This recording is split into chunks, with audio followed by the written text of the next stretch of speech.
बैसू जेवू एके ठाई बहु केली वणवण पायपिटी झाला सीन खांदी भार पोटी भूक काय खेळायाचे सुख बहु केली वणवण पायपिटी झाला सीन तुका म्हणे धावे मग अवघे बरवे बहु केली वणवण पायपिटी झाला सीन विठ्ठल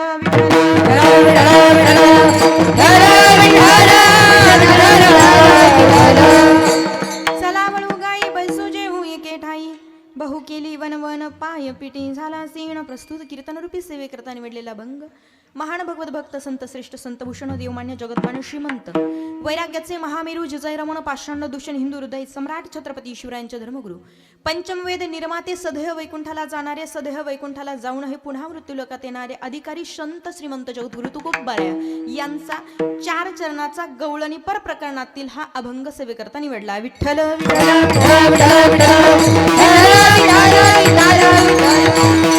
या गवळणीद्वारे गोकुळात असणाऱ्या गोड अशा प्रकारचं कृष्ण कन्हैयाचं जे चरित्र आहे त्याचं तुकोबाऱ्यांनी सांगण्याचा संवाद करण्याचा तुमच्या आमच्याशी प्रयत्न केला. तुकोबाऱ्या गोकुळात असणाऱ्या कृष्ण कन्हैया जेव्हा गोपाळांच्या समवेत होते, समवेत असताना कृष्ण कन्हैया आणि गोपाळ गायी चारण्याची जी लीला आहे त्या लीलेचं वर्णन करताय तुकोबाऱ्या. चला वळू गायी बैसू जेवू एके ठाई. आता आपण गायी वळू आणि एके ठाई बसून एका ठिकाणी बसून भोजन करू.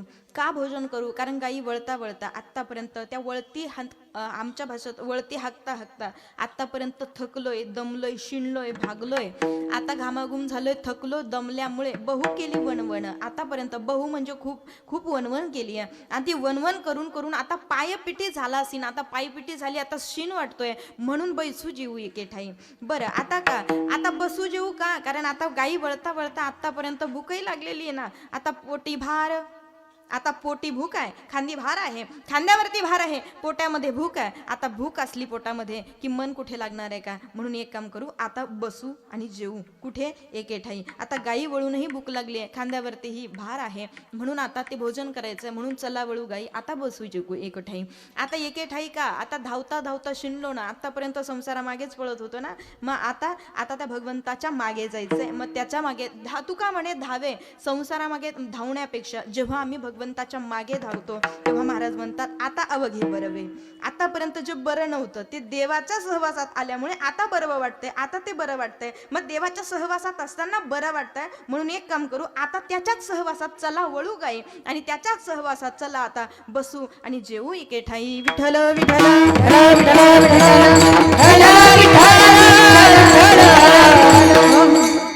पांडुरंगा करू प्रथम पांडुरंगा करू प्रथम पांडुरंगा करू प्रथम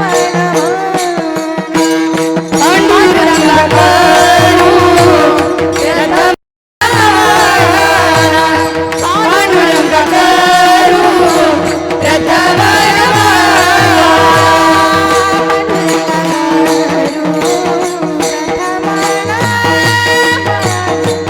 पांडुरंगा करू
तं पुण्डरीकाय दातु मुनीन्द्रे समागत्य तिष्ठन्तमानन्द कन्दं परब्रह्मलिङ्गं भजे पाण्डुरङ्गं शरदिन्दु समाकारे स्वरूपिणी वासरापीठनिलये सरस्वती नमोस्तुते जयांचे केल्या स्मरण होय सकल विद्यांचे अधिकरण त्याची वंदुचरण श्री गुरूंचे ते नमस्कारोणी आता मनोजवं मारुततुल्य वेगं जितेन्द्रियं बुद्धिमतां वरिष्ठं वातात्मजं वाणयतुख्यं श्रीरामदूतं शरणं प्रपद्ये कैलास राणा शिवचंद्रमौळी फणींद्र माथा मुकुटे झळाळी कारुण्य सिंधू भव दुःखहारी तुझवी न संभो मज कोण तारी विठ्ठल विठ्ठल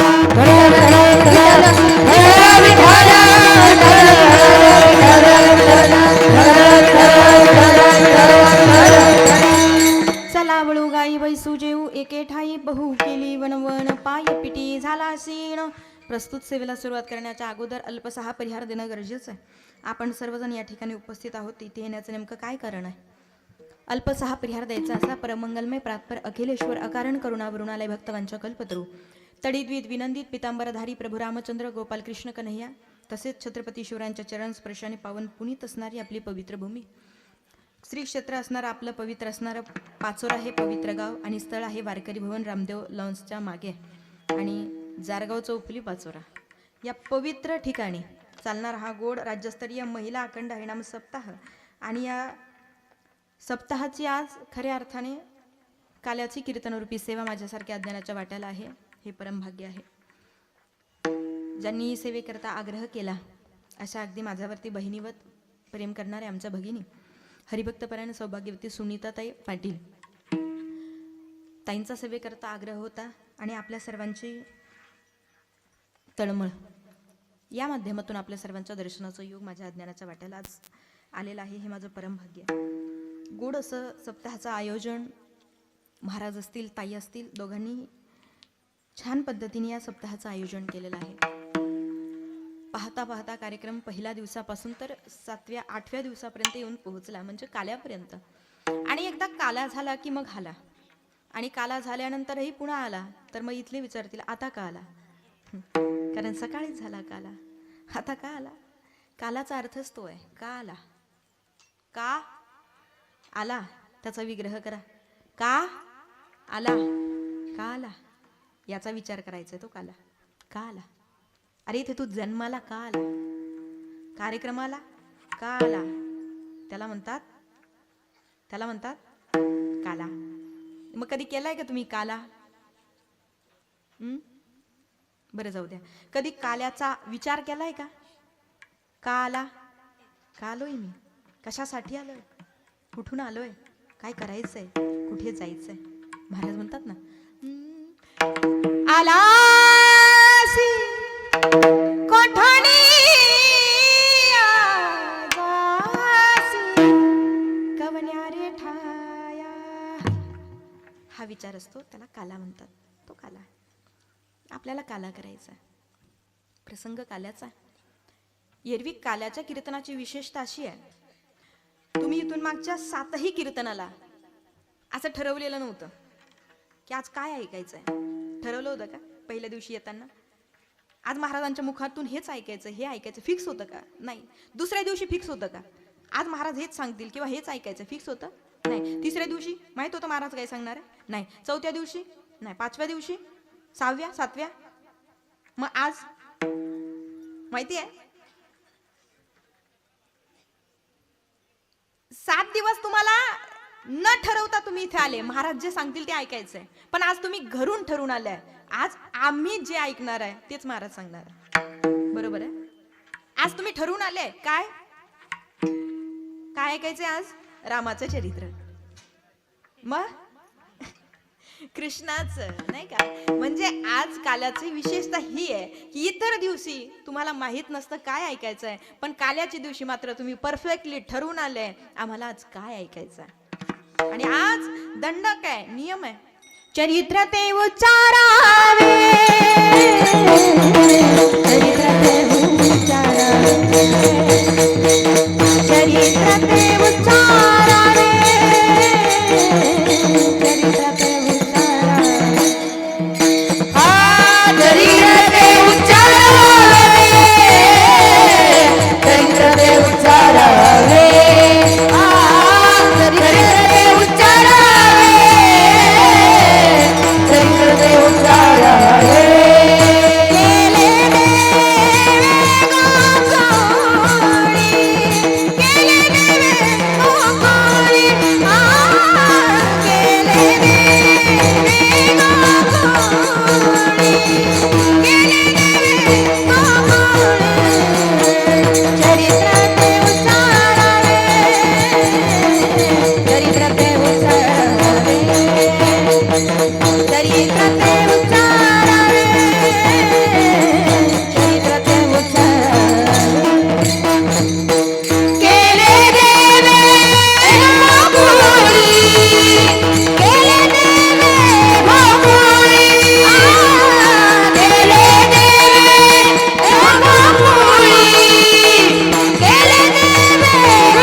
केले देवे गोकुळी. गोकुळामध्ये केलेल्या चरित्राचं उच्चारण करायचं. याच्या आचरणाच्या भानगडीत पडायचं नाही. कुणाच्या? कृष्णाच्या आचरणाच्या भानगडीत पडायचं नाही. याचा फक्त काय करायचा? उच्चार करायचा. मग तुम्ही म्हणाल आचरण कुणाचं करायचं? आम्ही चरितम रघुनाथस्य शतकोटी प्रविस्तरम एक एक अक्षरम पुंसा महापातक नाशनम. रामाच्या चरित्राचं आचरण, कृष्णाच्या चरित्राचं उच्चारण. याचं फक्त उच्चारण, याच्या आचरणाच्या भानगडीत पडायचं नाही. आणि याच्या आचरणाच्या भानगडीत पडायला गेलात तर यानं 12 गाव अग्नी गिळाला होता. आपल्याला जमल का अगरबत्तीचा चटका? मावशांनो जमेल का? नाही. मग आचरण जमेल का याचं? नाही. बरं, याला बायका किती होत्या? किती? 16,108. जमेल का? नाही. बरं, आता यानं द्रोणागिरी उचलला होता. आम्हाला दळण उचलतं का? नाही. म्हणून याच्या चरित्राचं फक्त आणि फक्त उच्चारण करायचंय, आचरण नाही. मग उच्चारण रामाच्या एक बाणी एक वचनी एक पत्नी असं व्रत असणारे रामप्रभू त्यांचं आचरण आहे. आणि कृष्ण कन्हैयाच्या चरित्राचं उच्चारण आहे. उच्चारण करत असताना पण त्याचा दंडक आहे, ते उच्चारावे. जे केले देवे गोकुळी, गोकुळामध्ये जे केलंय चरित्र त्याचं उच्चारण करायचं, इतर नाही. मग गोकुळामध्ये लीला करत असताना विशेषत्वानं गोकुळातल्या लीलांची विशेषता आहे. गोकुळातल्या ज्या लीला आहे त्या लीला काल्याच्या कीर्तनामध्ये आम्हाला सांगायच्या आहे किंवा आम्हाला ऐकायच्या आहे, ही याची विशेषता आहे. ते चरित्र उच्चारावे केले देवे गोकुळी. आता प्रसंग काल्याचा आहे म्हणून हा दंडक आहे. तुम्हाला सांगून गेले काला कशाला म्हणतात. आता सोप्या भाषेत सांगू का? काला इथे जन्माला का आला त्याला म्हणतात काला. त्याचा विचार करणं त्याला म्हणतात काला. अजून सोपं सांगू का? काला म्हणजे काय? एकापेक्षा अनेक वस्तूंचं जेथे एकत्रीकरण होतं त्याला म्हणतात काला. बरोबर? एकापेक्षा अनेक वस्तू एकत्रित होतात तो असतो काला. मग मला एक सांगा, जिथे एकत्रित असतात अनेक वस्तू एकत्रित होतात तो जर काला असतो, तुम्ही म्हणाल माई आमच्या सोप्या भाषेत सांगू का? एक गरम गरम बाजरीची भाकर घेतली, ती चुरल्यानंतर तिच्यात दूध टाकलं आणि मग तो झाला काला. ऐका, तो काला नाही, तो रद्दा. तो काला नाही, तो रद्दा होऊ शकतो, तो काला. बरं ठीक आहे, आपल्या भाषेत तो काला. पण इथे काल्याची विशेषता ही आहे, अनेक वस्तू जेव्हा एका वस्तूपेक्षा एकत्रित होतात त्याला काला म्हणतो. काल्यामध्ये दही आणि लाही हे काल्याचं प्रतीक आहे. दही आणि लाही हे काल्याचं प्रतीक आहे. आता लक्षात घ्या, दही एक आहे, लाह्या अनेक आहे. दही एकच आहे का लाह्या अनेक आहे. अनेक लाह्या जेव्हा एका दह्याशी एकरूप होतात त्याचं नाव होतं काला, तेव्हा तो ठरतो काला. लक्षात घ्या, अनेक लाह्या एका दह्याशी एकरूप झाल्या की तो होतो काला. तसा जीव एक आहे, जीव अनेक आहे आणि देव एक आहे. एका परब्रह्म्याशी या सगळ्या जीवांनी एकरूप व्हायचंय, याचं नाव आहे काला. विठ्ठल विठ्ठल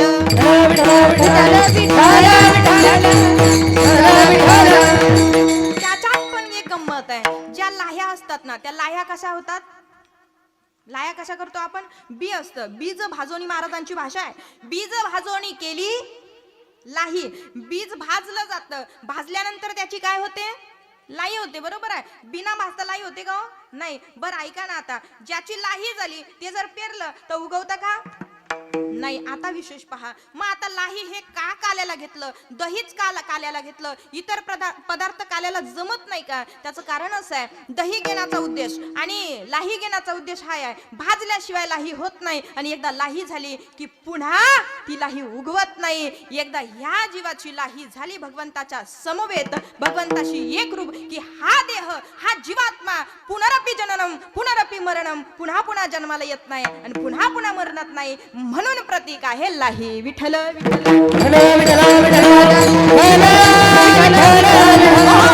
पुन्हा जन्माला येणं, पुन्हा मरणं नाही का? महाराजांची भाषा आहे. आद्यगुरु शंकराचार्य वर्णन करतायत चरपट पंचस्तोत्रामध्ये. पुनरपि जननम पुनरपि मरणम पुनरपि जननी जठरीषण इह संसारे खलु दुस्तारे कृपया पारे पाहि मुरारे भज गोविंदम भज गोविंदम भज गोविंदम मूढमते. हा जो संसार आहे जन्म मरणाचा, हा पुन्हा पुन्हा जन्म मरणाला येत नाही. कोण कोण जन्माला येत नाही आणि कोण कोण मरत नाही? जो काल्याचा प्रसाद सेवन करतो, आम्हा जन्म मरण नाही. लाही झाली की जसं उगवत नाही तसं एकदा काला झाला की पुन्हा तोही जन्माला मरत आणि जन्माला येत नाही, ही याची विशेषता आहे. आता अजून ऐका, लाहीची पुन्हा एक विशेषता आहे. बीज भाजून लाही तयार झाली का ती लाही एवढी कडक होते, बघा तुम्ही.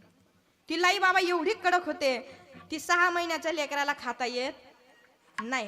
ती ज्यांच्या सगळ्या दातांनी राजीनामा दिला अशा बाबांना आईला खाता येत नाही. बरोबर आहे, खाता येत नाही. मग ती लाईच खाण्याचा अधिकारी कोण? मला तुम्हाला काल्यापर्यंत न्यायचंय, हा, लक्षपूर्वक ऐका. मग ती लाही खाण्याचा अधिकारी कोण? जवळजवळ 20 पासून तर 50 पर्यंत एवढ्याच वयाचा अधिकारी. त्याच्यात पण ज्याचे सगळे दात शाबूत आहेत तोच, ज्याच्या दातांनी राजीनामा दिलाय त्याला पण ते खाता येत नाही लाही. बरोबर आहे. बीजापासून भाजून निर्माण होणारी लाही जी तरुण वर्ग आहे त्यांनाच खाता येते, वयोवृद्धांना खाता येत नाही आणि लहान्या लेकराला सुद्धा खाता येत नाही. बरोबर. लहान्या लेकराला देतो का आपण? जे 6 महिन्याचं बाळ आहे त्याला लाही देतो का? नाही. का? कारण ती लाई खाता खाता ती सहज त्याच्या घशात अडकू शकते, म्हणून आपण त्या बाळाला लाई देत नाही. म्हातारे बाबा सुद्धा लाई खात नाही कारण त्यांना चावत नाही. बरोबर आहे. आता ऐका, ती लाही तुम्ही दह्याशी एकरूप केली. जी लाही लहान्या लेकराला खाता येत नाही, वयोवृद्ध बाबाला खाता येत नाही, ती लाही तुम्ही दह्याशी एकरूप केली. काय झालं आई? आता ती मऊ झाली. तिचा जो कडकपणा होता ना, लक्षात घ्या, तिचा जो कडकपणा होता ना दादा, तो सगळा कडकपणा संपला. आता ती लाही इतकी मऊ झाली की लहान लेकरू सुद्धा चघळता चघळता खाऊ लागलं आणि म्हातारे बाबा सुद्धा सहज ती लाही खाऊ लागले. एवढी ती लाही मऊ झाली की ती म्हाताऱ्यालाही प्रिय झाली, तरुणालाही प्रिय झाली आणि लहान्या लेकराला सुद्धा प्रिय झाली. कशामुळे? कशामुळे? त्या लाहीचा संबंध कुणाशी आला? दह्याशी आला, नाही का? दह्याशी ती एकरूप झाल्यामुळे ती सगळ्यांना प्रिय झाली. आता लक्षात घ्या, ती लाही म्हणजे आपण आहे. ती लाही म्हणजे आपण आहे आणि तो कडकपणा म्हणजे आमच्यातला अहंकार आहे. हा अहंकार कधीपर्यंत आहे सांगू?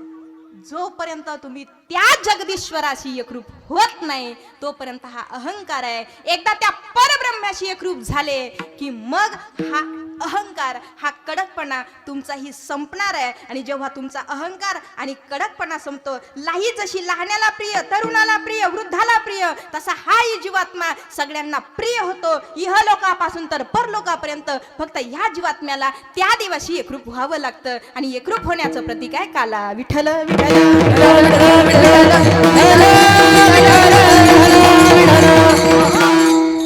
म्हणजे भगवंतापासून दूर कोणी करत असेल तर त्याला एकमेव कारण आहे, आमच्या अंतःकरणात अहंकार असणारा अहंकार.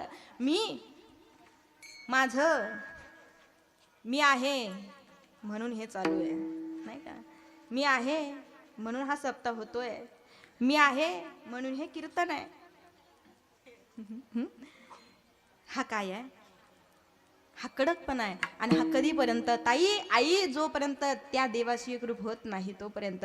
आणि तुम्हाला एक सांगू, देव फार जवळ आहे. हो, फार जवळ आहे. भगवंत फार जवळ आहे. फक्त भगवंत जवळ आहे, पण जवळ असणाऱ्या भगवंताच्या जवळ जाण्यासाठी मध्ये एक गोष्ट आड येते, ती फक्त आमचा अहंकार. विठ्ठल विठ्ठल.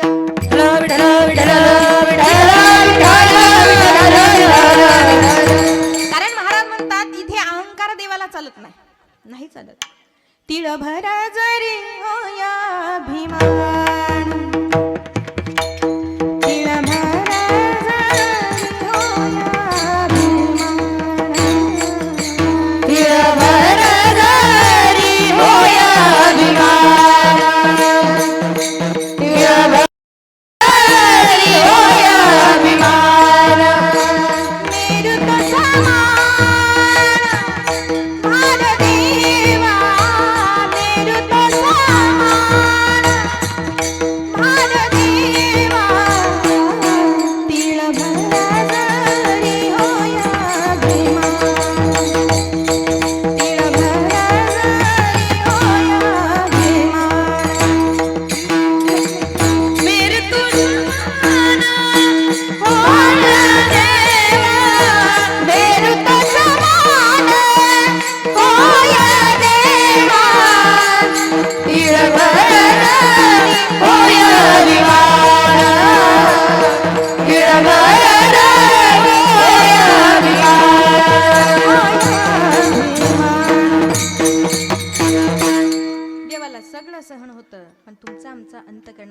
असणारा अहंकार सहन होत नाही. आता नेहमी एक सांगत असते, अहंकार कशाचाच करू नका, कशाचाच नाही. ना संपत्तीचा अहंकार असावा, ना ज्ञानाचा अहंकार असावा, ना कलेचा अहंकार असावा, ना गुणाचा अहंकार असावा, ना संपत्तीचा असावा, ना सत्तेचा असावा, ना सौंदर्याचा असावा, ना तारुण्याचा असावा. अहंकार कशाचाच नसावा. कारण देवाला तीळभर जरी अभिमान झाला नाही तरी डोंगरा एवढा वाटतो. आणि देव अहंकाराच्या जवळ येत नाही, आणि अहंकार ज्ञानाजवळ आल्याशिवाय राहत नाही.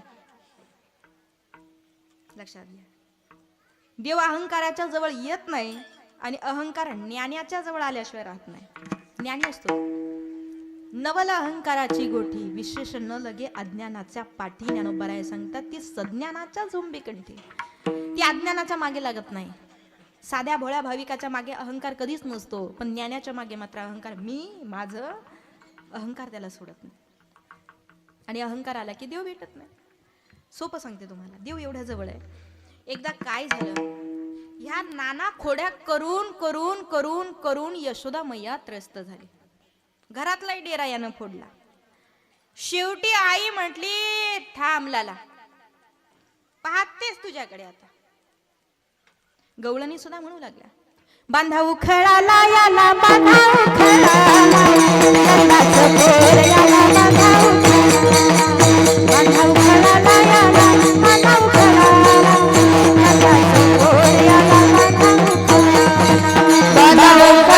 याला, बांधा उखळाला, नंदाचं पोर याला, बांधा उखळाला, बांधा उखळाला याला, बांधा उखळाला, नंदाचं पोर याला, बांधा उखळाला, बांधा उखळाला याला, बांधा उखळाला, नंदाचं पोर याला, बांधा उखळाला,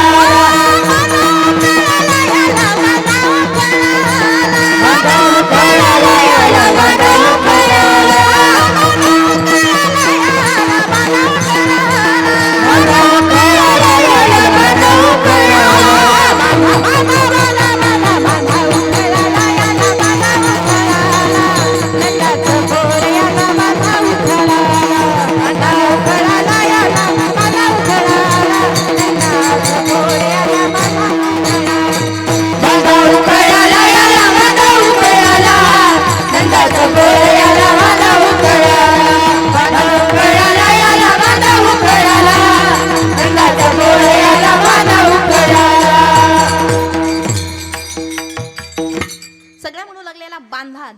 याला, बांधा उखळाला, शेवटी मैया म्हटली, थांब लाला, आता तुला बांधते. मग यशोदेनं काय केलं माहितीये का? तुम्ही ते चित्र पाहिलं की एखाद्या चित्रकाराने किंवा त्या फोटोच्या दुकानामध्ये ते चित्र भेटतं पहा, तिथे यशोदा मैयाच्या हातामध्ये काठी आहे, नाही का? आणि तो लाला आहे छोटासा, अवघा असं या लेकराचा एवढाच, नाही का? लाला आहे तो 4-5 वर्षाचा, सफरचंदासारखे गाल आहे, चंद्राकृती भुवया आहे, सावळ्या रंगाचा आहे, गोपीचंदनाचा टिळा आहे, मोर पिसारा डोक्यावर आहे, कुरुड्या केसाचं आहे, गुलाबी रंगाचे ओठ आहे, सुंदर पितांवर नेसलेला आहे, खांद्यावर कांबळी आहे, हातामध्ये काठी आहे, आणि असं पायामध्ये चाळ आहे, आणि एवढं एवढं एवढं एवढं असं काना तो लाला सावळ्या सावळ्या रंगाचा असा पुढे पळतोय, आणि यशोदा मैया काठी घेऊन त्याच्या मागे लागलेली आहे. असं चित्र तुम्ही पाहिलेलं असेल बघा, नाही का? यशोदा मैया सांगते ना, त्याच्यात एका गवळणीत वर्णन आहे, हाती घेऊन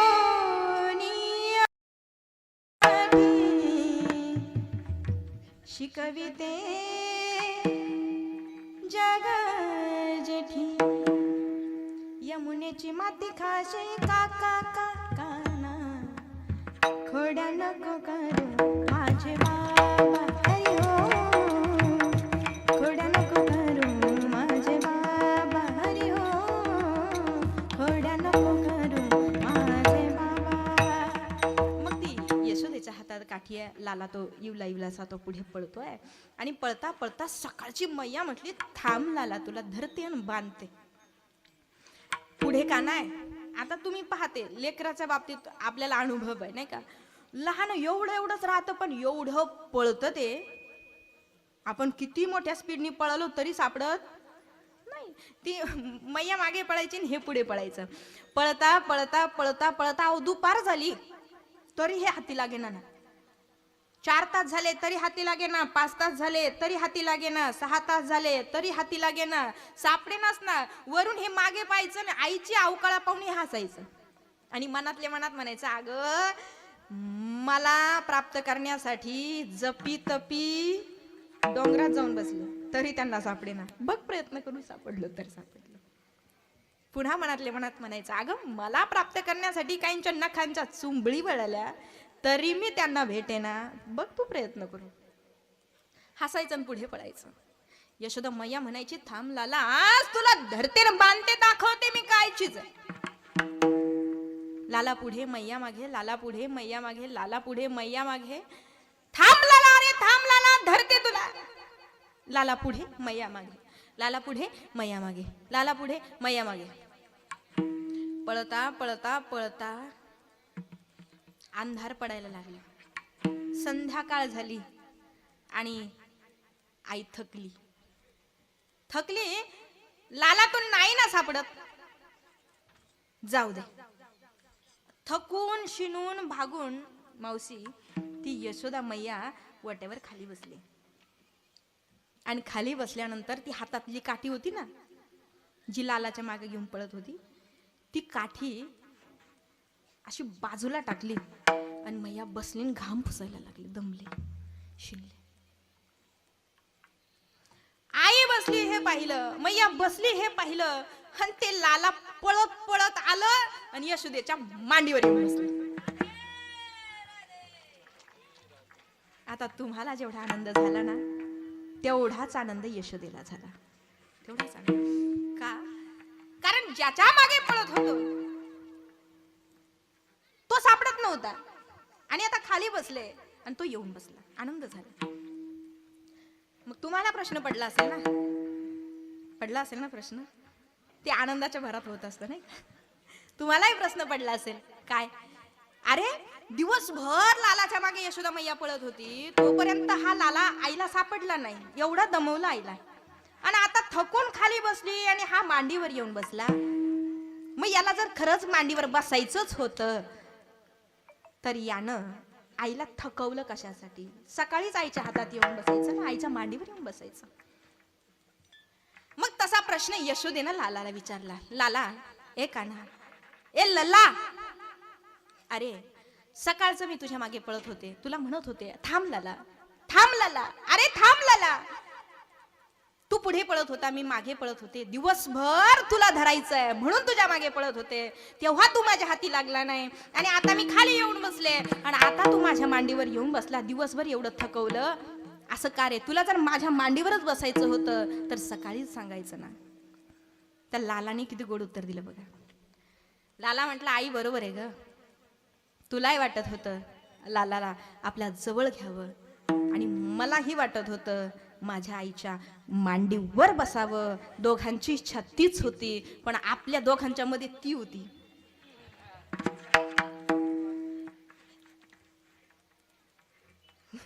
कोण होती? ती होती आई. आता जेव्हा तू तिला बाजूला केलं तेव्हा मी तुझ्या मांडीवर आलो. देवालाही वाटतंय अरे माझ्या भक्ताच्या जवळ जावं, भक्तालाही वाटतं देवाच्या जवळ जावं, पण देव आणि भक्त दोघांच्या मध्ये ती आहे अहंकाराची काठी. विठ्ठल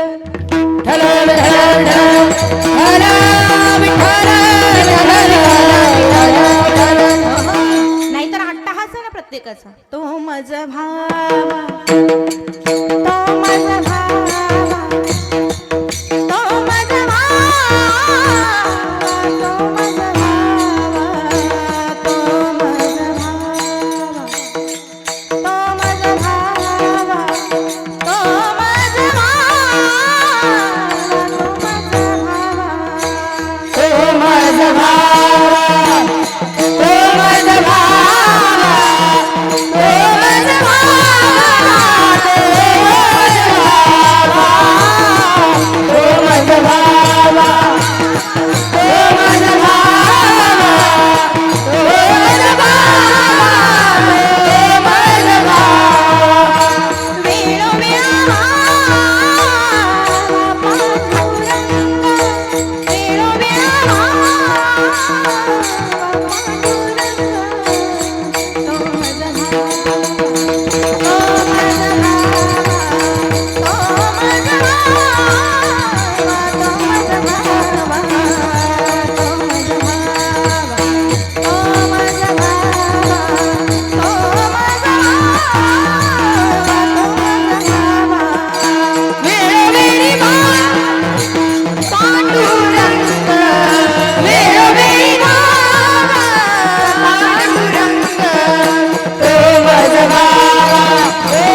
भेटा भावा पांडुरंग. कुणाला वाटतं देव भेटू नये, कुणाला वाटतं देवाचं दर्शन होऊ नये. प्रत्येकाला अपेक्षा आहे देव भेटावा, प्रत्येकाला अपेक्षा आहे देवानं आपल्यालाही दर्शन द्यावं. बरोबर आहे, सर्वांना वाटतं देव भेटावा.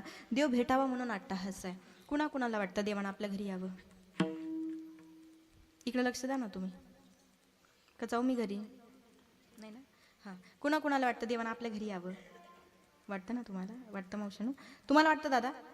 तुम्हाला वाटतं? मागचे मागचे काका वाटतं ना देवानं आपल्या घरी यावं? बरोबर. आता इमानदारीनं सांगा, ताई तुम्हाला, रुपाली ताई तुम्हाला, ताई तुम्हाला, सुनीता ताई तुम्हाला वाटतं ना? महाराज तुम्हाला वाटतंय? तुम्हाला अश्विनी ताई, दादा तुम्हाला, हां तुम्हाला, सिस्टीमवाले भाऊ सगळ्यांना वाटतं देवानं आपल्या घरी यावं. बरोबर आहे. शूटिंगवाले दादा तुम्हाला, हां नाही तुम्हाला महत्त्वाचं एकदा घेणं आहे. कारण तुमचं जर काही नाव घेतलंच नाही तर हे केलेली शूटिंग डिलीट करायला बसली नाही का. प्रत्येकाला अपेक्षा आहे देवानं आपल्या घरी यावं. बरोबर आहे. मला पण वाटतं, मला पण विचारा ना माई तुम्हाला वाटतं का देवा? नक्कीच, शुअर मलाही वाटतं देवानं माझ्या घरी यावं. बरोबर. पण मला एक सांगा, कुणाला वाटतं आपण देवाच्या घरी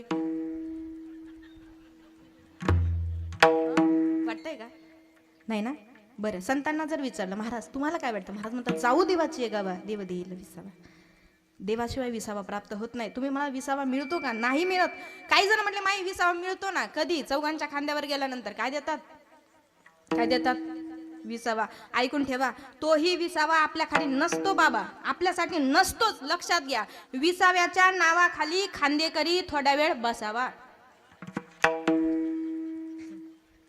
म्हणून असतो तो विसावा. इमानदारीने सांगा, संसारात विसावा मिळाला का?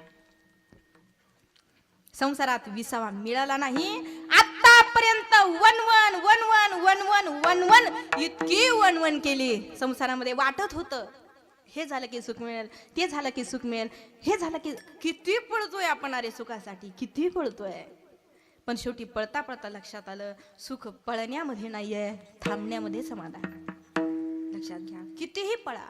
80 वर्षापर्यंत ज्या बाबांनी फक्त आणि फक्त संसार केला त्या बाबांना विचारा, बाबा काय अनुभव आहे तुमचा? बाबा उत्तर देतात, सर्व सुखाची आशा जन्म गेला. महाराज म्हणतात, क्षण एक मुक्ती यत्न नाही केला, हिंडता दिशा आशिन पावला, माया वेष्टीला जीव माझा, माझे स्वहित नेनते कोण. आज सुख मिळेल उद्या मिळेल करता करता जन्म गेला. पळतोय ना फक्त. आता काही जण म्हणले बंगला घेतला की मग सुख मिळेल, काही जण म्हटले शेतीवाडी घेतली की मग सुख मिळेल, काही जण म्हटले चांगली गाडी घेतली की सुख मिळेल, काही जण म्हटले मुलगा झाला की सुख मिळेल, काही जण म्हटले लग्न झालं की सुख मिळेल, काही जण म्हटले मुलाचं लग्न झालं की सुख मिळेल. एका मावशीला ना 4 पोरं होते, 4 पोरं लहान लहान होते ते. पण मावशी अख्ख्या गावात कोणाला बोलू देत नव्हती. अख्ख्या गावात नाही, सगळ्यांना सांगायची 4 पोरं आहे मला, 4 पोरं आहे मला. आता बाया म्हणायचे काय नवल काय, राजा दशरथाला 4 पोरं होते, तुला 4 पोरं आहे तर नवल का? नाही नाही नाही 4 पोरं आहे. आणि योगायोगाने त्या मावशीची माझी भेट झाली. कोणाची? त्या 4 पोरावाल्या मावशीची. मावशी मला सांगायला लागले माई मला 4 पोरं आहे. म्हटलं बाबा छान आहे मावशी. मग माझ्यासोबत आहे ना एक मावशी होती, पण ती भलती आगाऊ होती, म्हणजे या मावशीपेक्षा आगाऊ होती. ती माझ्यासोबत होती आणि ती मावशी माझ्यासोबत बोलताना तिने ऐकलं आता आपलं काही नाही, कसं असतं आपला चहा पाणी नाश्ता बाकी होता त्या मावशीच्या घरात. मग मी काय आगाऊपणा केला नाही. हां, मग मी वातावरण बघून शांत राहिले. पण माझ्यासोबत जी मावशी होती ती भलतीच आगाऊ. ती म्हणली मग 4 पोरं आहे तर नवल काय? काय नवल काय त्याच्यात? ती मावशी म्हणली नवल असं आहे, 4 पोरं म्हणजे हे 4 पोरं मोठे होतील, मोठे झाले म्हणजे 4 पोरांचे लग्न होतील. बरोबर. 4 पोरांचे लग्न झाले म्हणजे 4 सुना येतील. 4 सुना आल्या की एक सून माझे पाय दाबील, एक सून माझं डोकं दाबील, एक सून माझे हात दाबील. माझ्या शेजारची आगाऊ मावशी म्हटली तू विचार करू नको, एक तुझा गळा सुद्धा दाबील, तू विश्वासात राहून. अरे संसार आहे तो. संसार कधी कुणासाठी थांबलाय, कधी कुणासाठी थांबतोय? थांबलाय नव्हता, थांबलेलाही नाही, थांबणारही नाही. संसार आहे तो. वनवन करतोय संसारामध्ये, किती पळतोय. अरे श्रीमंत झालो, गरीबाला वाटतं श्रीमंत झाला की सुख मिळेल, श्रीमंताला वाटतं अजून श्रीमंत झाला की सुख मिळेल, सत्ता मिळाली की सुख मिळेल. अरे सुख कशात आहे? महाराज म्हणतात कशात नाही. उलट एक गंमत अशी आहे, जसं आपण सकाळी सकाळी देवाच्या दर्शनाला जातो ना, तशी काही श्रीमंत माणसं दवाखान्यात डॉक्टरांच्या दर्शनाला जातात. बघा तुम्ही, खरा सुखी कोण आहे? श्रीमंत माणसं. काही जण डॉक्टरांच्या दर्शनाला जातात सकाळी सकाळी आणि मग डॉक्टरांना विचारतात डॉक्टर आज काय काय खाऊ नको. त्याची यादी द्या. मग डॉक्टर ती यादी देतात. आज काय काय खाऊ नको. एवढी मोठी यादी तयार होते. वांग चालणार नाही, टमाटा चालणार नाही, बटाटा चालणार नाही, कारण ते डोक्यात पण आणि ताटात पण म्हणल्यावर कसं जमेल, चालणार नाही. मेथीची भाजी चालणार नाही, शेपू चालणार नाही, तुरीची डाळ चालणार नाही, मूग डाळ चालणार नाही, हे चालणार नाही, ते चालणार नाही, साखर शुगर आहे तुम्हाला, साखर चालणार नाही, साखरेचा चहा चालणार नाही, हे चालणार नाही, ते चालणार नाही. एवढी मोठी यादी तयार होते. याच्यातलं तुम्हाला काहीच चालणार नाही. शेवटी हे विचार म्हणतं डॉक्टर याच्यातलं थोडं तरी काहीतरी चालू द्या ना. हे म्हणतं काहीच चालणार नाही. आणि खरंच यांना काहीच चालत नाही. घरातले घरात चालतात, एवढंच यांचं चाललं, पलीकडे काही चालत नाही. मग पुन्हा पर्यायाने विचारतात डॉक्टर थोडं तरी चालू द्या ना. शेवटी हे म्हणतंय काहीतरी चालू द्या ना. डॉक्टर म्हणले याच्यातलं काहीतरी चाललं तर मग तुम्ही चालणार नाही. याची दक्षता तुम्हाकडे. लक्षात घेणारी कोण सुखी आहे? जो देखे सो दुखिया पावा, सुखिया कोई नाही रे. जो पाहता तो दुखी आहे, पण त्याच्यात फरक आहे ना. सगळ्यांचं दुःख सारखं नाही आहे. कोई तन दुखी, कोई मन दुखी, कोई धन बिन रहता उदास, कोई तन दुखी, कोई मन दुखी, कोई धन बिन रहता उदास. थोड़े थोड़े सब जग दुखी, सुखी राम के दास. थोड़े थोड़े सब जग दुखी, सुखी राम के दास. कुणाचं तन दुखी, कोणाचं शरीर दुखतं, म्हणजे तुम्ही त्याच्यात पाहणं शरीरात. कोणाचं डोकं दुखतं, कोणाचं पोट दुखतं, कोणाचा गुडगा दुखतो, कोणाचा कान ठणकतो, कोणाचा दाट ठणकतो. कोणी 2 तास कीर्तनाला बसलं तर मांडी घालून बसता येत नाही. गुडगाच वर करावा लागतो, तो बाजूलाच करावा लागतो. पाय सरळच करावा लागतो, तो मागेच घ्यावा लागतो. हसू नका, तुमचंच सांगते, हाय की ना. अरे कुई तन दुखी. काहींना जेवणाच्या अगोदर गोळी, काहींना जेवणाच्या नंतर गोळी, काहींना झोपायची गोळी, काहींना तब्येत कमी करायची गोळी, काहींना तब्येत. तुम्ही बोलू नका.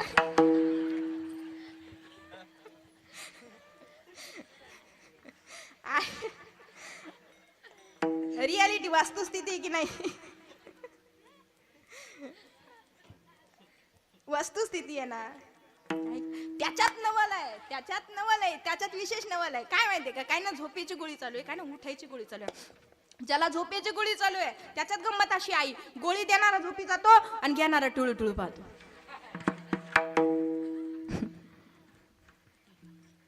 अरे कोण सुखी इथे, कोण सुखी आहे?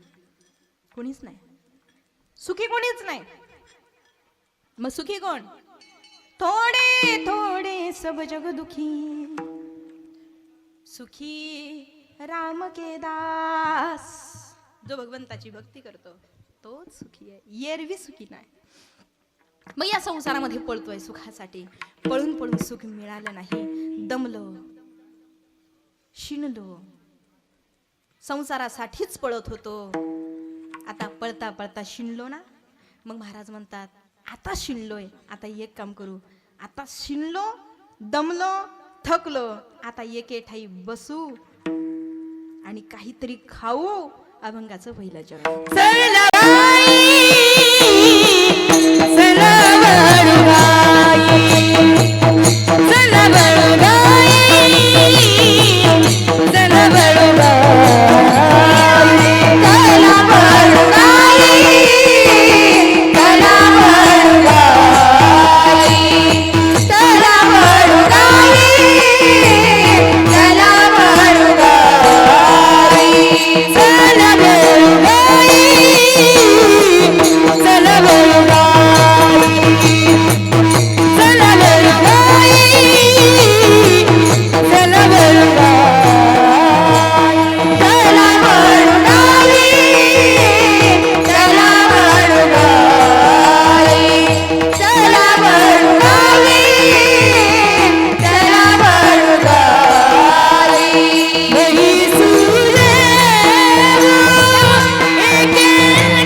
सुखासाठी वणवण केली आहे. आतापर्यंत धावत होतो, पळत होतो, माझं माझं माझं माझं म्हणून करत होतो, पण कळू येईल अंतकाळी प्राणप्रयाणाचे वेळी. महाराज म्हणतात हे आता नाही कळणार, हे प्राणप्रयाणाचे वेळी. तेव्हा कळेल राहते निराळी रांडा पोरे सकळ, तेव्हा कळेल अरे आपलं नव्हतं कोणी, मग आपला कोण होता? एक भगवान परमात्मा. मग आता जो भगवान परमात्मा आपला आहे, जो एक साथ देतो, त्याला आपलंसं करायचंय. आता विशेष ना, मग महाराज म्हणतात चला वळू गाई बैसू जेऊ एके ठाई. आता हा झाला साधा अर्थ, पण याचा लौकिक दृष्टीने, खऱ्या अर्थाने आध्यात्मिक दृष्टीने अर्थ पाहिला तर याची विशेषता ही आहे या अभंगाची. हा अभंग पूर्ण इंद्रियावर आधारित आहे. महाराज म्हणतात चला वळू गाई बैसू जेऊ एके ठाई. म्हणजे काय? गायी वळायच्या. गायी वळायला सांगितल्या. कोणत्या गायी वळायच्या?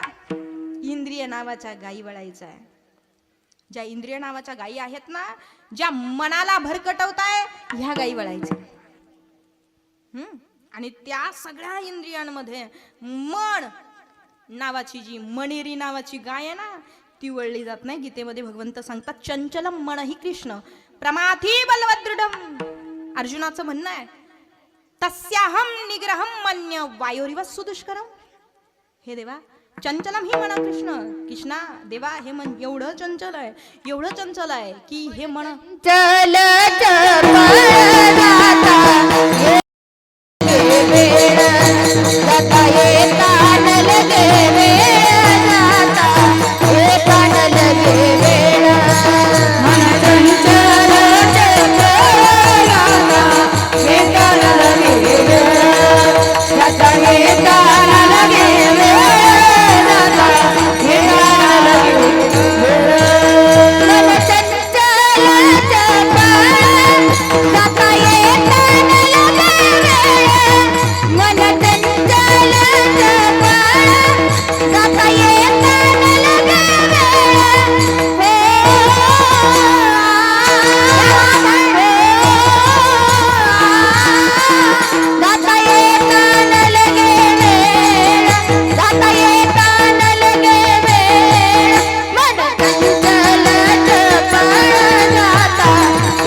येताना लगे वेळ. एवढं चंचल, एवढं हे आवरत नाही. मग ह्या गायी वळायचं इंद्रिय रूपी गायी नाही का.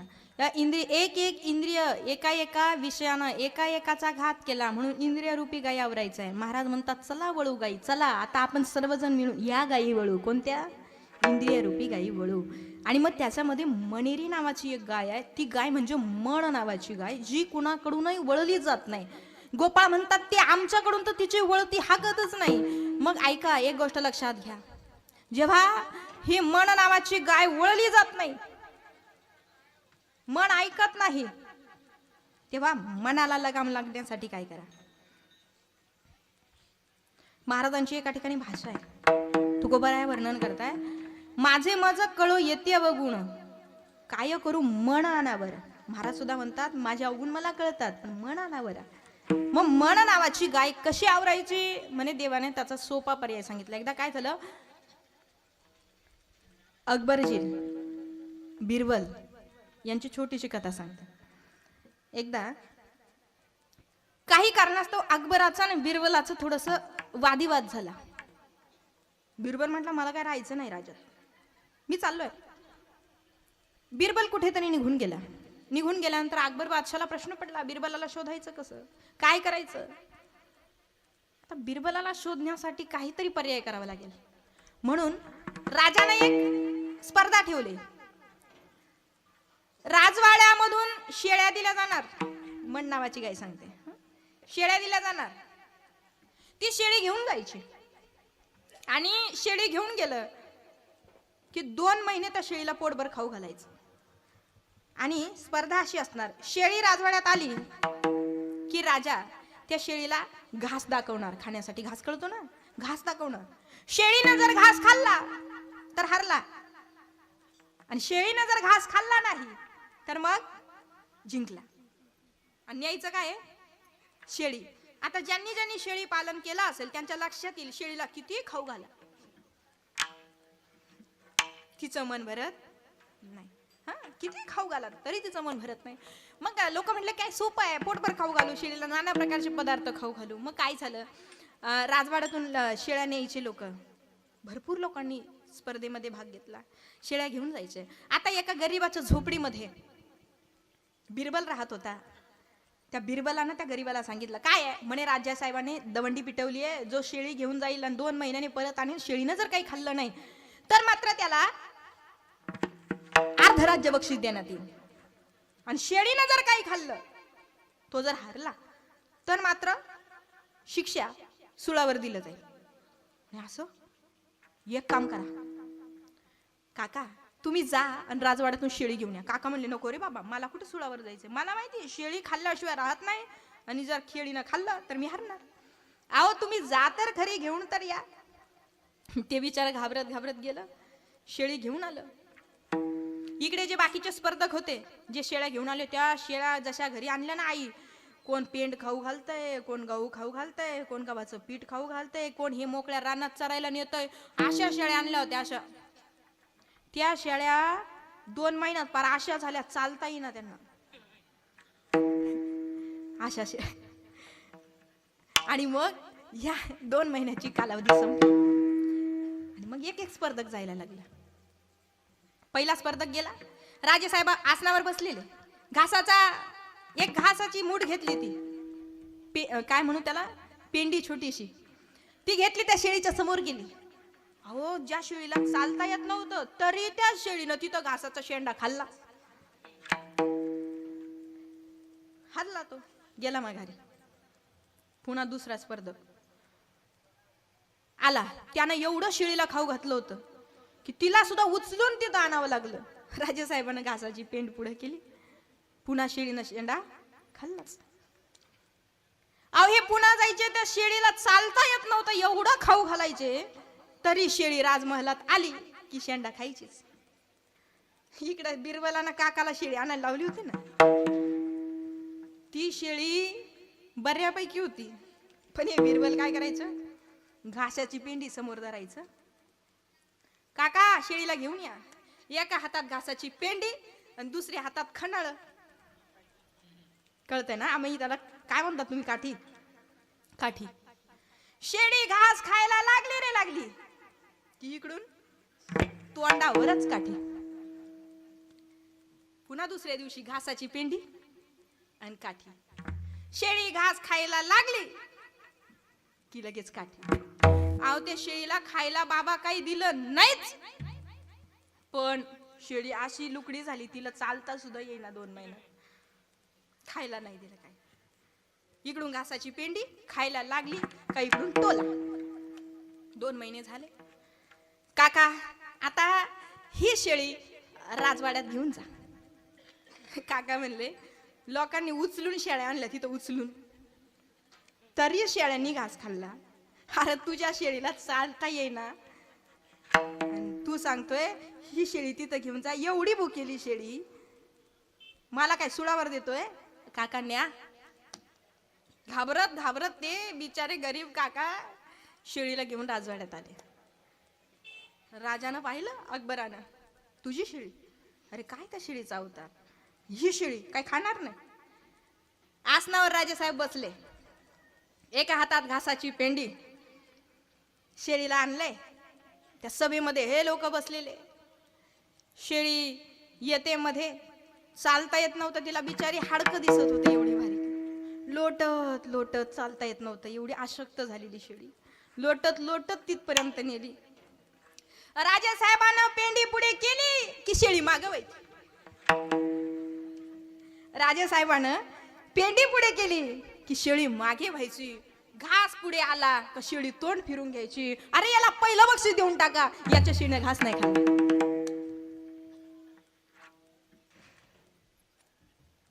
तुम्ही म्हणाला, अरे यांना अगोदर एवढं खाऊ घातलं तरी यांनी घास खाल्ला, आणि हिला काहीच नाही तरी ने घास नाही खाल्ला. त्याचं कारण आहे, बिरबलानं काय केलं, घास खायला लागली की इकडून काठीनं मार बसवायचा, त्या शेळीनं घास नाही खाल्ला. तुमची इंद्रिय विषयांकडे धाव घ्यायला लागले की भगवंत नामरूपी त्याला काठीचा मार द्या. आणि मग महाराज म्हणतात त्या माध्यमातून चला वळू गाई. अशा पद्धतीनं तुमच्या गाई वळा. विठ्ठल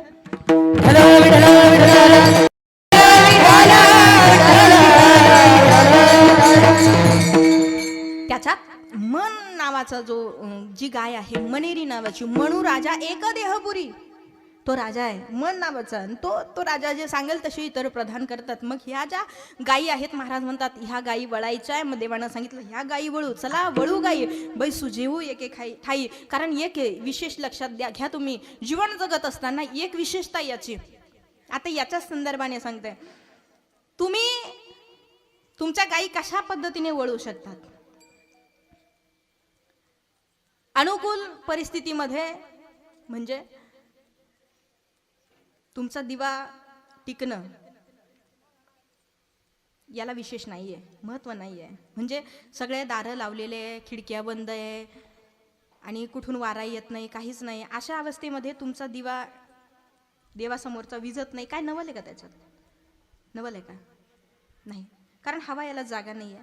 दिवा सहज टिकणार आहे. पण लक्षात घ्या, वारा येतोय, दारं उघडे, सोसाट वारा आहे आणि त्या वाऱ्यामध्ये सुद्धा तुम्ही जर दिवा शाबूत ठेवत असाल तर ती तुमची कसरत आहे. ती तुमची कसरत आहे. अनुकूल परिस्थितीमध्ये परमार्थ करणं विशेष नाही, विशेष नाही. पण प्रतिकूल परिस्थितीमध्ये ही परमार्थ टिकून ठेवणं ही विशेष आहे. विठ्ठल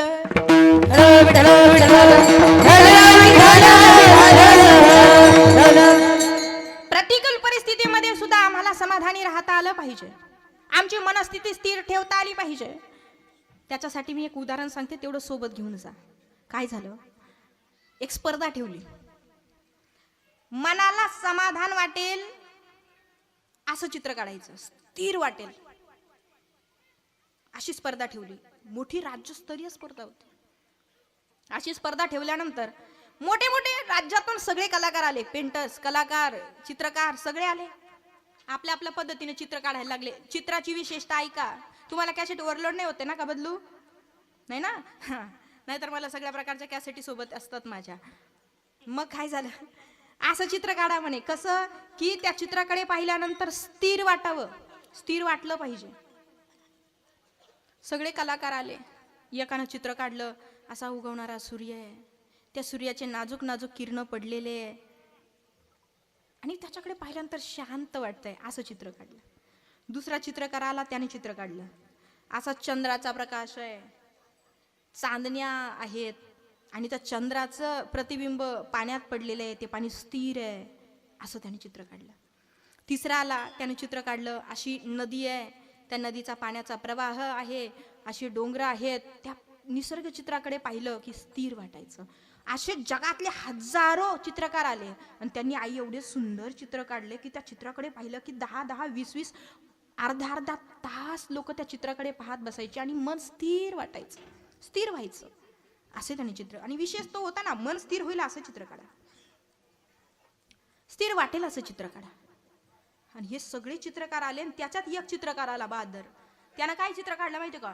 हे विजांचा कडकडाट, पाऊस पडतोय, वादळ सुटलेलं आहे, गारा पडताय, त्या वादळामध्ये काहींचे झाडं उपटून चालले, काहींचे घराचे छत उडून चालले, काहींचे डोक्यावर मोळ्या घेऊन चालले, ते पळत पळत लोक चालले. एवढा अवकाळा पाऊस सुरू झालेला आहे. असं यानं चित्र काढलं. विषय कोणता? विषय कोणता? मनाला स्थिर वाटेल असं चित्र काढा. आणि याचं चित्र कोणतं?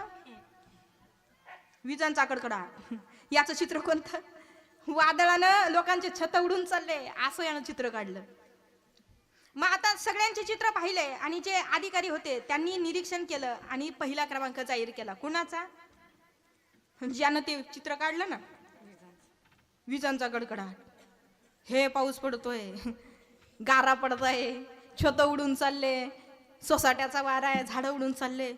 लोक म्हणले, अरे यांना अधिकारी पर्यवेक्षक म्हणून इथे बसवलंच कोणी? कळतंय का यांना चित्र कोणतं, विषय कोणता, विषयाला अनुसरून तरी चित्र आहे का, विषय तरी कळाला का यांना, काय चित्र काढलं. लोक म्हटले कळतंय का तुम्हाला, यानं काय चित्र काढलं, तुम्ही नंबर त्याला दिला कसा. तो अधिकारी म्हटला खरं आहे, तुम्ही हे सगळं म्हणताय, हे बाकीच्यांचे चित्र ही बरोबर आहे, पण याला पहिला क्रमांक देण्याचं काय कारण, ते कारण लक्षपूर्वक आहे का. विषय होता स्थिर वाटेल असं चित्र काढा. बाकीच्यांनी चित्र काढलेले होते स्थिर वाटेल असं, स्थिरता असणारी चित्र, पण यानं चित्र काढलेलं होतं विजांचा कडकडाट, छत उडून चालल्या, लोकांची धावपळ आहे, पाऊस पडतोय, गारा पडतोय, मन सांगते चला वळू गाईकडे जायचं आपल्याला.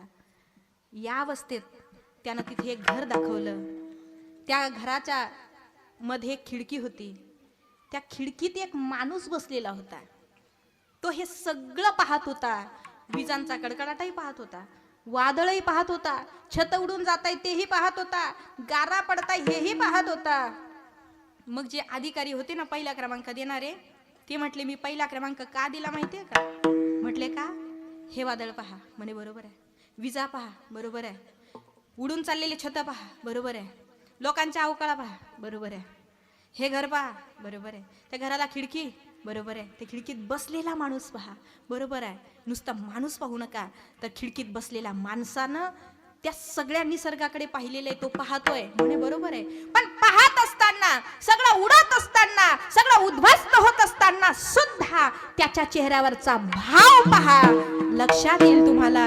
उद्ध्वस्त होताना सुद्धा ज्याचा भाव स्थिर आहे ते चित्र स्थिर आहे.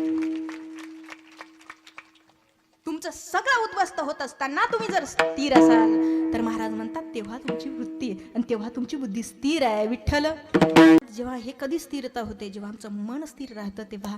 मग आता ह्या गायी वळायच्या कोणत्या, ह्या इंद्रिय रूपी गायी वळायच्या, मन रूपी गायी वळायच्या, आणि वळता वळता एके ठाई बसू, चला वळू गायी, बैसू जेवू एके ठाई. आता ते सात्विक भोजन करू. आता भोजनाचे सुद्धा काही ठिकाणी, प्रत्येक ठिकाणी तुम्ही खाऊ नका, कुणी जेवायला बोलवलं म्हणून तिथे जाऊ नका. जेवताना सुद्धा लक्षात घ्या, आमचं अन्नही सात्विक असावं, ज्यांच्या घरी आम्ही खातोय तेही सात्विक असावं, ते सात्विक पद्धतीने बनवलेलं असावं. उगाच कुठेही खाण्यात मजा नाही, कुठेही खात जाऊ नका. कारण एक गोष्ट लक्षात घ्यावा, संगत और पंगत दोनों अच्छी होनी चाहिए.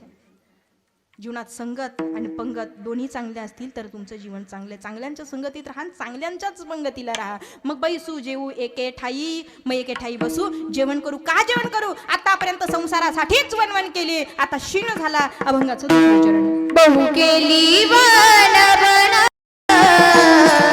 बहु केली वन वन, बहु केली वन वन, बहु केली वन वन, बहु केली वन वन, बहु केली वन वन, बहु केली वन वन, बहु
आतापर्यंत वनवन केली, म्हणून आपण आता तो एके ठाई बसू आणि भोजन करू.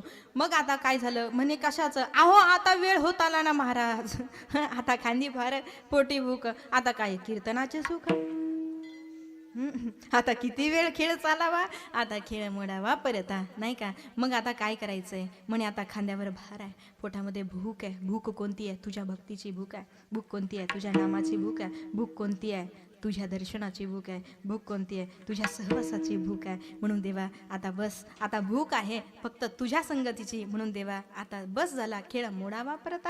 मग आता काय करू? खेळ मोडण्याच्या अगोदर एकदा ज्याच्या नामाची भूक आहे ते सर्वांनी एकदा मोठ्या प्रेमाने भजन करू.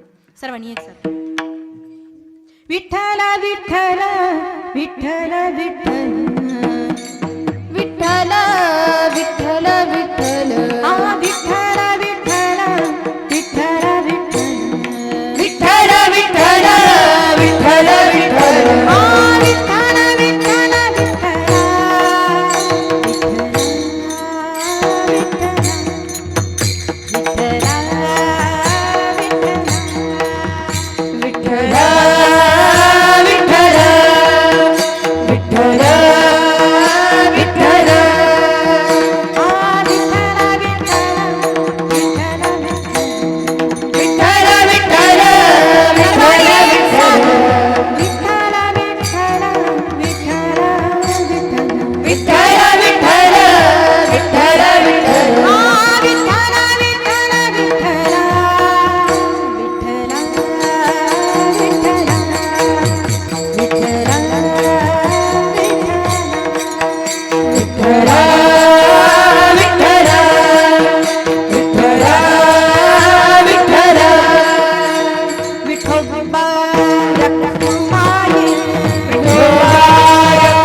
खेळता खेळता दमले होते ना हे. किती झाले, कारण हा जेव्हा त्रस्त करू लागला, मैया म्हटली इथे थांबू नको, तू रानात जा. आता हा अवताराला आलाय, हा रानात निघालाय, कारण वेळ फार पुढे गेलाय. घड्याळ जसं पुढे चालायला लागला, हा पटकन रानात गेला.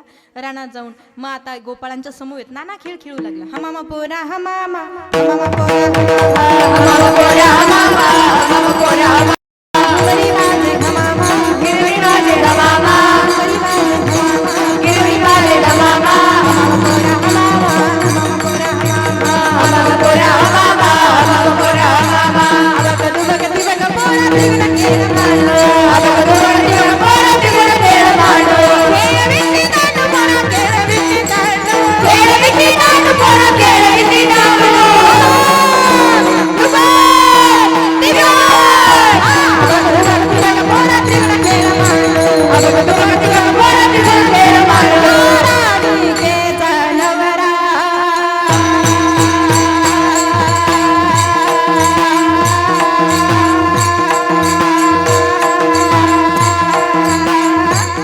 खेळ भवरा ग बाई भवरा, खेळ भवरा ग बाई भवरा, भवरा ग बाई भवरा, खेळ भवरा ग बाई भवरा, भवरा ग बाई भवरा, खेळ भवरा ग खेळ भवरा ग बाई भवरा, खेळ भवरा ग बाई भवरा. खेळ मांडला लगोरी, नाही का नाना खेळ खेळू सुरू झाले. खेळ खेळता खेळताही दमले, मुरलीही वाजू लागले. शेवटी मुरलीच्या नादातही सगळे तृणच रे तृणच रे लुप्त झाली, तृणच रे लुप्त झाले. पुच्छवाहोनिया ठेली, पुच्छवाहोनिया, पुच्छवाहोनिया, पुच्छवाहोनिया ठेली. भुलविले येणून दे. मुरली वाजून झाली, आता खेळ खेळून झाले. शेवटी गोपाळ थकले. मग आता गोपाळ म्हणू लागले, कान्हा बस, लाला बस, आता थकलोय दमलोय. मग आता सगळ्या गायी वळून आणल्या. आता चला वळू गायी, आता बसू, आता एके ठाई जेवू. मग आता चला झाली आता वेळ म्हणती आणा शिदोऱ्या, सगळ्यांच्या शिदोऱ्या जमा केल्या. आता त्याच्यात पहा, प्रत्येकाची शिदोरी माझ्या देवाने एकत्रित केली. सगळ्या शिदोऱ्या एकत्रित झाल्या. सगळे गोपाळ असे गोल बसवले. मध्ये कृष्ण कन्हैया उभे राहिले. कृष्णाचं पहा, पितांबर नेसलेले. पितांबर नेहमी पवित्र आहे. जी गोष्ट नेहमी पवित्र असते त्याला देव नेसत असतो. मुरली आहे मुरली, ती बासरी, ती बासरी देवानं ओठावर घेतली. का ओठावर घेतले? त्याचं कारण आहे. बासरी तेव्हाच बनते दादा, तेव्हाच बनते बाबा, ज्या वेळेला बासरीच्या आतल्या गाठी जातात तेव्हा तिच्यातून सूर बाहेर पडतात. आमचे आतल्या गाठी गेल्या की आम्हीही देवाच्या ओठावर जातो. फक्त आतल्या गाठी जाव्या लागतात. देवानं काय केलं? खांद्यावर कांबळी घेतली. कांबळी पाण्यात असू द्या तरी ती पवित्र आहे. ती माती तांत्रा झटकली की पवित्र आहे. जी झटकलं की पवित्र होतं ज्याचं अंतकरण, त्याला देव खांद्यावर घेतो. मोर पिसारा माझ्या देवानं डोक्यावरती घेतला. का डोक्यावरती घेतला सांगू? सगळ्या प्राण्यांमध्ये, सगळ्या पक्ष्यांमध्ये मोरच असा आहे की ज्याच्या जीवनात विकार नाही आहे. मोर असा आहे की ज्याच्या जीवनात विकार नाही आहे. आणि ज्याच्या जीवनात विकार नाहीये ना, ज्याच्या जीवनात काम नाहीये ना, देव त्याला डोक्यावर घेतो. म्हणून तो मोर पिसारा देवानं डोक्यावर घेतला. असा माझा भगवान परमात्मा मध्ये उभा राहिला. आणि मग भानुदास गीती गात प्रसाद देतो पंढरीनाथ, सर्वांना प्रसाद देऊ लागले. मग प्रसाद सेवन करण्यासाठी कोण कोण होतं सांगू? ज्ञानेश्वर माऊली, ज्ञानराज माऊली तुकाराम, ज्ञानेश्वर माऊली, ज्ञानेश्वर माऊली, ज्ञानराज माऊली, ज्ञानेश्वर माऊली, ज्ञानराज माऊली तुकाराम. तो काला, तो प्रसाद सर्वांनी सेवन केला. सेवेला गोड अशी साथ करणाऱ्या आमच्या मृदुंगाचार्य, आमच्या भगिनी अश्विनी ताई आहेत, त्यांचे मनापासून आभार. आमच्या भगिनी रुपाली ताई आहेत, त्यांचे आभार. शेजारी दिदी प्रियंका दिदी संस्थेच्या विद्यार्थिनी आहेत. जोरदार टाळे होऊ द्या सर्व बालगोपाळ विद्यार्थ्यांसाठी. आणि जोरदार टाळे होऊ द्या महाराज आणि आमच्या ताईंसाठी पण. स्वतःची लेकरं कुणीही सांभाळतं, स्वतःची लेकरं कुणीही सांभाळतं, पण इतरांच्या लेकरांना सुद्धा सांभाळता आलं पाहिजे. जेवढं जिव्हाळ्यानं हे दोघंही पती पत्नी गोड पद्धतीने हे लेकरं सांभाळताय. आमच्या ताईंचा नेहमी फोन असतो. ताईही अगदी माझ्यावरती बहिणीवत प्रेम करतात. ताईंचंही मनापासून आभार.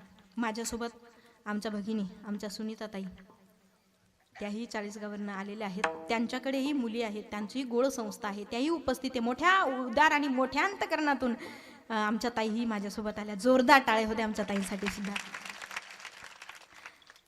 दोन्ही मृदुंगाचार्य, काय नाव महाराजांचं? भागवत महाराज, ज्ञानेश्वर माऊली, त्यांचंही मनापासून आभार. जोरदार टाळे होते त्यांच्यासाठी. सिस्टीमवाले दादा फार गोड ऑपरेटिंग केली, दादांसाठी सुद्धा जोरदार टाळे होत्या. शूटिंगवाले दादा तुम्ही फार गोड शूटिंग काढली, जोरदार टाळे होत्या त्यांच्यासाठी पण. हेच खाली बसलेले बालगोपाळ मंडळ आहे, आमचे विद्यार्थी, जे आमचे जुने विद्यार्थी, आमचे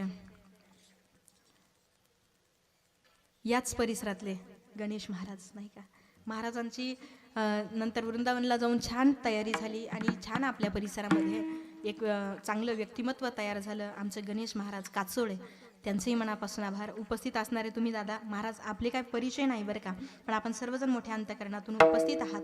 आपले सर्वांचे आभार. पुरुष मंडळ, महिला मंडळ, आपले सर्वांचे मनापासून आभार. ताई, आपले मनापासून आभार की या ठिकाणी सेवेची संधी दिली. खऱ्या अर्थाने मला वाटत होतं 9लाच कार्यक्रम चालू होतो का, आणि मी सकाळी लवकर उठत नाही, पण लवकर उठावं लागलं. त्याचे चार्जेस मी एक्स्ट्रा घेणार आहे, त्याची काही काळजी करू नका. आमच्या ताई खरंच फार बहिणीवर प्रेम माझ्यावरती करतात. ताईंचे मनापासून आभार. जाता जाता फक्त एक सांगून देते, बोलता बोलता चुकलं असेल माझ्या अज्ञानी बुद्धीचा दोष, बरोबर असेल ते गुरुवारांचा आशीर्वाद. जीवन जगत असताना चांगलं जीवन जगा. संगत आणि पंगत ही नेहमी चांगली असावी. कुणाच्या संगतीला राहतोय, कुणाच्या पंगतीला खातोय, हे आमच्या जीवनामध्ये महत्त्वाचं आहे. आणि दुसरी गोष्ट, एकमेकांना साथ द्या, सहकार्य करा. भावानं भावाला साथ द्या, जावेनं जावेला साथ द्या, सासूनं सुनेला साथ द्या, सुनेनं सासूला साथ द्या. आमचं कुटुंब संघटित असावं, आमचं गाव संघटित असावं, आमचा तालुका संघटित असावा, आमचा जिल्हा संघटित असावा, आमचा महाराष्ट्र संघटित असावा, आमचा भारत एक संघटित असावा. का माहितीये का? आमचं संघटन असेल तर आमची किंमत आहे. आमचं संघटन नसेल तर आमची किंमत शून्य आहे. शून्य आहे. तुम्ही एकटे तुमची किंमत वाढवू शकत नाही, पण संघटन असेल तर तुमची किंमत कुणीच करू शकत नाही. आमच्या येवल्याकडून नाशिकला जायला एक रस्ता आहे. विंचूरच्या पुढे निघालं, तिथे भूक लागली होती मला थोडीशी. एक द्राक्षावाल्या मावशी नेहमी बसलेल्या असतात. तुम्ही त्या मार्गे कधी गेले तर तुम्हाला लक्षात येईल, बोकडदरा म्हणून गाव आहे, तिथे टर्न आहे. त्या टर्नला त्या मावशी बसलेल्या असतात द्राक्ष विकायला. त्या द्राक्ष विकायला बसल्या. मला भूक लागली म्हणून मी त्या गाडी थांबवली आणि त्या मावशीच्या जवळ गेले. मावशी, कसे दिले द्राक्ष? घडाचे होते. मावशी म्हटल्या, हे 150 रुपये किलो. आणि शेजारी एका पाटीत गळ ठेवलेली होती महाराज. मावशी म्हटलं, हे 50 रुपये किलो. चकित झाले मी. म्हटलं, आजी याचात बदल कसा? हे 150 रुपये किलो, हे 50 रुपये किलो, असं का? याला औषध जास्त मारलं आणि या गळीला कमी का? नाही, सारखंच. बरं, किलो मध्ये हे जास्त बसतात आणि हे कमी का? म्हटले नाही, सारखंच. बरं, याला आणायला तुम्हाला जास्त त्रास झाला आणि याला कमी झाला का? म्हटले नाही, सारखंच. मग याची किंमत 150 रुपये किलो आणि याची 50 का? आजी म्हणली, माई एवढंही कळत नाही का? हे घडाला लटकले म्हणून 150 रुपये किलो, यांनी घड सोडला म्हणून 50. अरे, आपलं पण असंच आहे. आम्ही कुटुंबाच्या संघटित असू तर आमची किंमत आहे. तुम्ही तुमचं कुटुंब सोडा, तुमची किंमतही शून्य आहे. शून्य. म्हणून आमचं संघटन असावं. मतभेद होतात.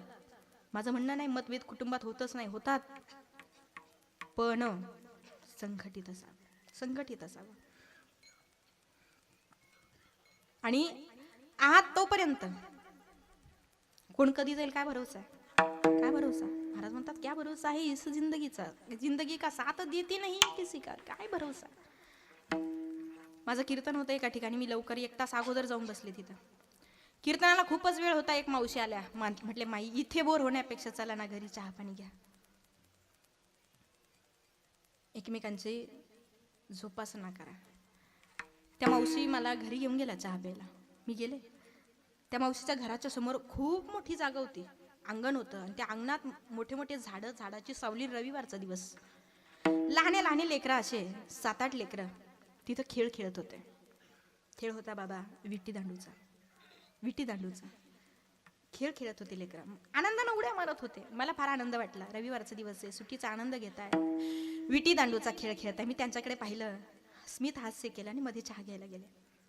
अर्धा 1 तास मध्ये मावशीसोबत माझ्या गप्पा गोष्टी झाल्या, चहा पाणी झाला आणि कार्यक्रमाचा वेळ झाला. मावशीला म्हटलं, चला आता आपण निघूया. मावशी आणि मी बाहेर आलो. जाताना 1 तासापूर्वी जे लहाने लेकरं खेळ खेळत होते ना मावशी, आता तिथं कोणीच नव्हतं. आणि एक छोटीशी पोरगी होती अशी, ती तिथे उदास बसलेली होती. आणि जी पोरगी एवढी उड्या मारत होती, आनंदाने नाचत होती, बागडत होती, ती पोरगी उदास बसलेली होती. मी त्या दीदीच्या जवळ गेले. ए बाळा, का ग तू उदास बसलीस? ती म्हटली, माई खेळ मोडला ना म्हणून उदास बसले. तिला विचारलं, अगं खेळ का मोडला? ती म्हटली, सवंगडीच गेले म्हणून खेळ मोडला. तिनं उत्तर किती गोड दिलं. सवंगडी हा जुना शब्द आहे. सवंगडीच गेले म्हणून खेळ मोडला. तिनं एका शब्दात उत्तर दिलं, पण एक शब्द त्याचा मी दिवसभर विचार केला. अरे साधा खेळ आहे. साध्या खेळात जर सवंगडी गेला तर लेकरू उदास बसतं. जीवन हाही एक खेळ आहे की नाही? जीवन हाही एक खेळ आहे. आणि या खेळामध्ये सुद्धा सवंगडी आहे. कोण कोण सवंगडी? लक्षात ठेवा. तुमचे आई वडील आहेत, ते आई वडील सुद्धा तुमचे सवंगडी आहे. जोपर्यंत तुमची माय जिवंत आहे, जोपर्यंत तुमचा बाप जिवंत आहे, तोपर्यंत तुमचा प्रेमाचा खेळ आहे दादा. ज्या दिवशी तुमचे मायबाप जाणार आहे, ते सवंगडी गेले की तेव्हा सुद्धा प्रेमाचा खेळ संपणार आहे. पुढचे सवंगडी कोण आहे लक्षात घ्या. तुम्ही पती आणि पत्नी आहात, तुम्ही सवंगडी आहे. तुमच्या दोघांमधला कुणीही एक जाऊ द्या, तुमचा खेळ मोडणार आहे. तुमचा पती जाऊ द्या, तुमची पत्नी जाऊ द्या, तुमचा खेळ मोडणार आहे. तेव्हाही तुम्ही उदास बसणार आहे. आणि तिसरे सवंगडी कोण आहे सांगू? ते तुमची लेकरं आहे. अरे लहानी लेकरं आपल्या जवळ आहे, तोपर्यंत हा प्रेमाचा खेळ आहे. लेकरंही मोठे होतात, त्यांच्या वाटेनं नोकरी पाण्याला बाहेर निघून जातात. त्या दिवशीही आमचा खेळ मोडतो, त्या दिवशी आम्ही उदास बसतो. म्हणून लक्षात घ्या, जोपर्यंत सगळे संघटित आहे तोपर्यंत एकमेकांवरती प्रेम करा. जोपर्यंत सगळे संघटित आहे तोपर्यंत एकमेकांची काळजी घ्या आणि सगळ्यांनी एक सोबत राहा. बस एवढा विचार घ्या आणि एवढा विचार घेऊन चला. एवढा जरी विचार तुम्ही सोबत ठेवला तरी माझ्या कीर्तनाची सार्थकता होईल. झालेली सेवा भगवत चरणी समर्पित. सेवेला पूर्णविराम. विठ्ठल जय जय विठ्ठल, विठ्ठल जय जय विठ्ठल,